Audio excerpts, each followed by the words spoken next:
It is the Mike Show. It's the Thursday edition. And that means Megan Huffman is joining? Yes. Not usually. No, not usually. But and on top of that, she's off camera. That's right. She's over in the wing mic where right. Bill Bodine usually sits. So Megan joins us each week from SHARE Greater Lynchburg and the Greater Lynchburg Community Foundation. This week is no exception. Megan, how are you? I'm well. It's good to see you. It's good to see you. We were out of town last week for spring break, and so it's great to be back in the studio. I'm excited today to have guests from Amazement Square. We have Heather and Lexie here to talk about a variety of things going on in Amazement Square, but particularly the Lego Hangout program, which was a finalist in our Greater Lynchburg Community Foundation Youth Philanthropy Initiative. Nice. Where the high school seniors, about 24 high school seniors, narrowed down their selections to 10 local nonprofits, and we got to take a tour and be part of the Lego Hangout and experience the launch of the program. And so we just wanted to bring the various finalists of that program into the studio to talk about some of the awesome new initiatives that are happening in our local nonprofits. Well, so welcome to you all. Thank you. Yeah, thank you so much for taking time today. We really appreciate it. I love Legos. Even at the ripe old age of 59, I still love Legos, except stepping on them. That's the one thing that I don't love about Legos. Well, tell us about this program in particular, and then we'll talk about Amazement Square in generalities too. So the Lego Hangout program came about as part of our collaboration with Centra Autism and Developmental Center. We do a lot with them. We are very fortunate that they come and do staff training for us. And Caleb Root is one of the speech therapists there. And he was reading this article about a wonderful hangout that another center was doing. And so he and I got to talking about how that would really be beneficial for some of the members of our community down here. And so we put together a proposal for a Lego Hangout that would really just be a safe space for children with autism, that they could come and they can hang out and they're in a safe environment, free from judgment. And then it's also a great place for parents to make connections and to feel supported. And so we do also have some goals that we might be working towards, like collaboration and social skills. But one of our main focuses is just providing that safe space for them. So we meet once a month on the second Sunday. And we have a variety of projects that we undertake. Our most recent one was a lot of fun. We made a Lego city. Nice. And it was great for collaboration because we had to go around and say oh, what are you making? Because I don't want, we don't need 2 post offices in our Lego city. But then once we realized somebody was building a post office, nobody had mailboxes. So then it was oh no, we need to add mailboxes. And so it was a really a great moment of collaboration and creativity. And those are currently on display in our hive right now. Oh, great. That was really, really cool. And for team building as well, even for young kids, that is so important for them to learn that skill and to be able to, network together on something like that. Really, really cool. So, about how many kids do you have for these, or is there a cap, an amount that you can serve at any given time? We typically have between 10 and 16. Right now, just with our space and our resources, our cap would be about 20. Okay.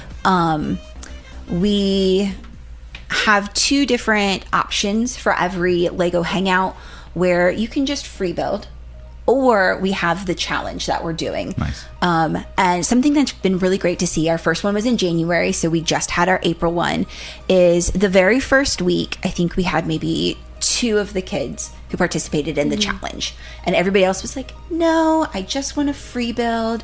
And that has been slowly increasing. And then this last time where we had, okay, you can free build or you can participate in the challenge. Every single child that was there participated in the challenge. Oh, that's really cool. And so I love getting to see them like step out of their comfort zones and that progress. We always have a time at the end where you can be like, oh, do you want to share what you made, what you did? And seeing that progress. My son is in the Lego Hangout, and in the past he's been like, I made a car. And, you know, but this past time he was like, this is the White House and this is the Rose Garden. And here's the vice president going for a run because you have to be in shape if you're the vice president. And like, you know, he was so excited to share. And so seeing that growth within my own child has just been a wonderful part of this program. That's great. It's the creativity that it unlocks is just phenomenal. And I'm sure you're hearing from parents that it's a highlight that the children look forward to. Absolutely. We have one family that drives an hour. Wow. To get to Lego Hangout. And they're like, if it's happening, we will be there. That's fantastic. And it's been great to see the relationships made. There's another girl in the Lego club that my son invited to a birthday party. And so like we've formed a connection, and it's so important for parents to have that support, Sure. you know, somebody else who understands and gets it. So that's been, you know, just a great part of the Lego Hangouts. Well, tell us about Amazement Square in generalities, and then let's talk about some of, maybe some of the volunteer opportunities that exist or collaborative efforts that exist with other nonprofits. Yeah. So Amazement Square is a multidisciplinary hands-on museum. This year we're celebrating 25 years of the museum, which is very exciting. Wow, 25 already. 25 years, yep. Wow. So we have 4 floors of interactive exhibitions, but we also have a lot of programs that we offer inside the museum and outside of the museum. We have about 26 school programs that we offer for schools to come into the museum and participate in, or we can take them to the schools. And then we have our core programs that we do year-round. Everyone is Special, which is kind of Lego Hangouts, kind of falls into that. Amazing Explorers, which serves children at the Laurel Regional School. And then we have STEM to Mars, which is a newer program that we have been taking to the Juvenile Detention Center. So we have a lot of different things that we offered outside of just being the museum. But yeah. Absolutely. That's really cool. Well, and some volunteer opportunities. Do you need volunteers, and what would they do? So yes, we are always looking for volunteers. As a nonprofit organization, we have a small team and we all wear a lot of many different hats. But so we are always looking for extra hands and extra help. Our volunteer opportunities range from you can help work the gift shop or help our museum educators working with visitors on the floor, or you can be helping paint something that's going to go in an exhibition.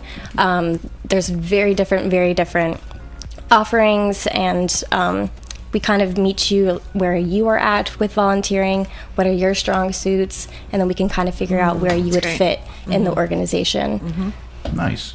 Well, folks can learn more if you visit SHARE Greater Lynchburg. Just type in Amazement Square, or you can go to Amazement Square's website as well and learn more about all the opportunities and all the events and upcoming events and things. Let's talk about that real brief, about some of the other upcoming events that you have.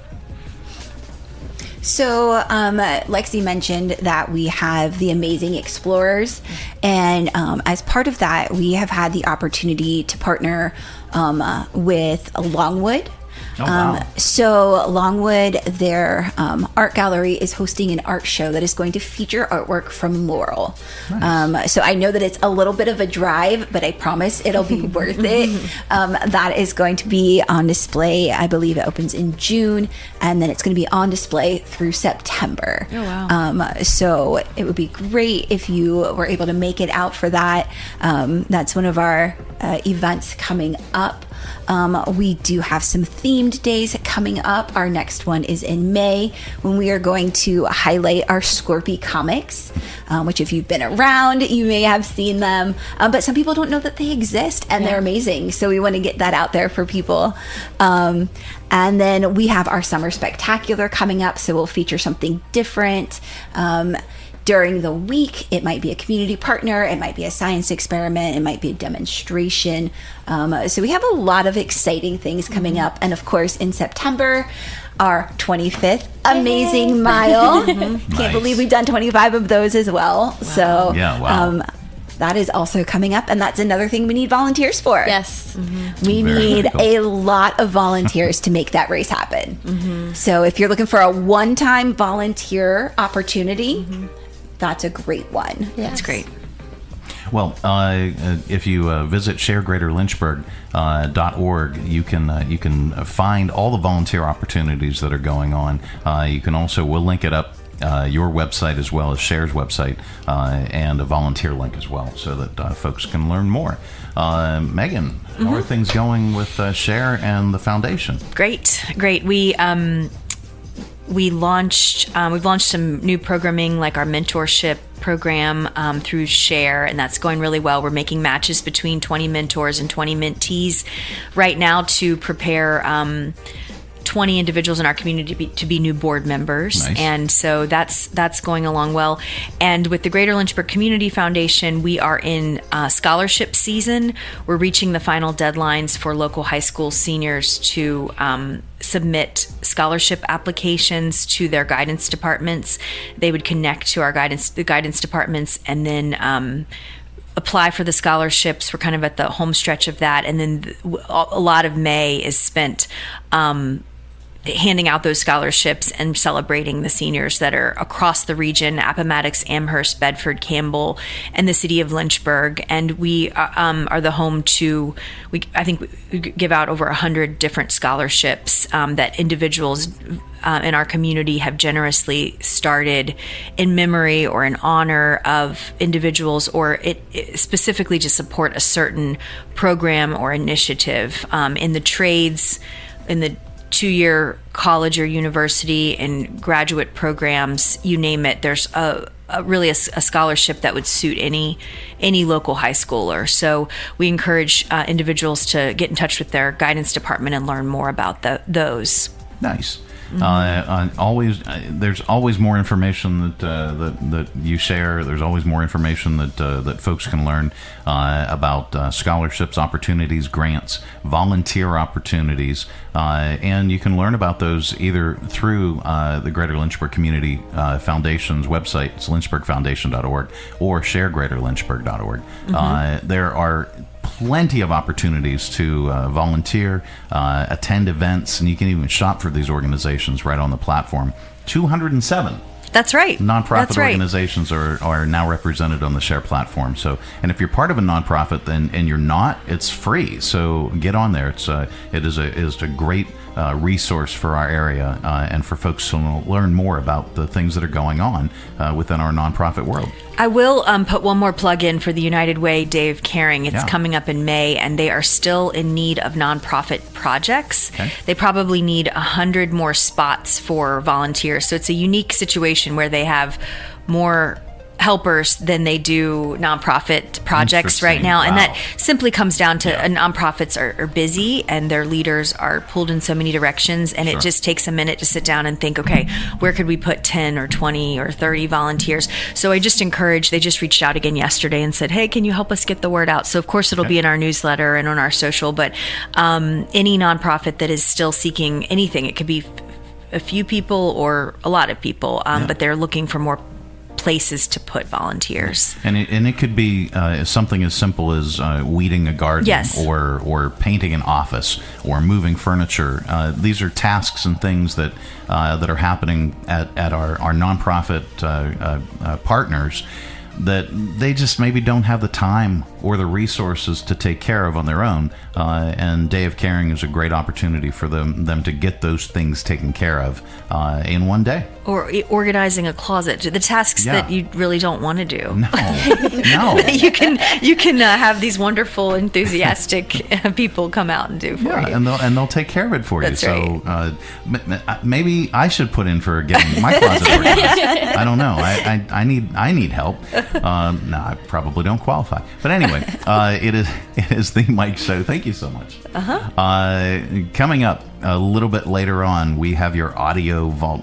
Did we solve all the world's problems? Did we cover All of everything them. we were supposed to? Absolutely. All right, awesome. Audio vault coming up next.